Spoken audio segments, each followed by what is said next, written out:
suing on behalf of our Jane Doe, which is our plaintiff, which we've kept her anonymous because for her protection.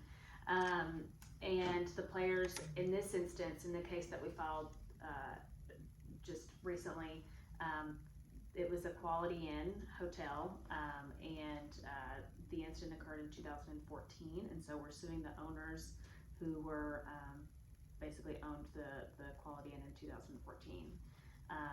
And we've included a couple of John Doe entities because we're still in the discovery phase. We're still trying to learn who all were the players, which it will, kind of unfold as we get further into discovery. But that's the main people that we filed the suit against thus far. And as far as facts go, this is a case where our Jane Doe plaintiff was one of several women, including minors, that were being sexually trafficked on the 4th floor of this Quality Inn on Mitchell Drive in 2014.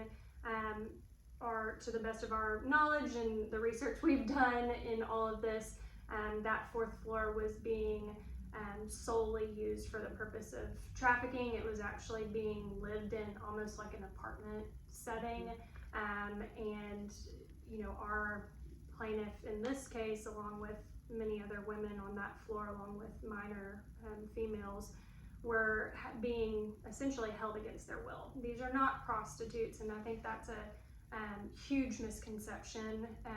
As somebody that used to do domestic violence and sexual assault prosecution, I feel like there's, people sort of look at human trafficking and there's sort of a stigma about it, and that's got to change for anything to come out of this. These are not prostitutes.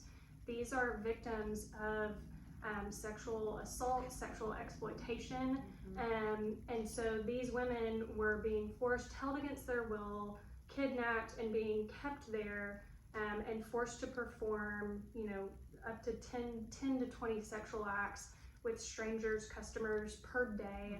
They were being abused and violated physically by their traffickers, and the customers, none of the money was going to these women. It was all going to the traffickers, and then for purposes of our lawsuit, this money was then also being taken by the hotel owners and managers.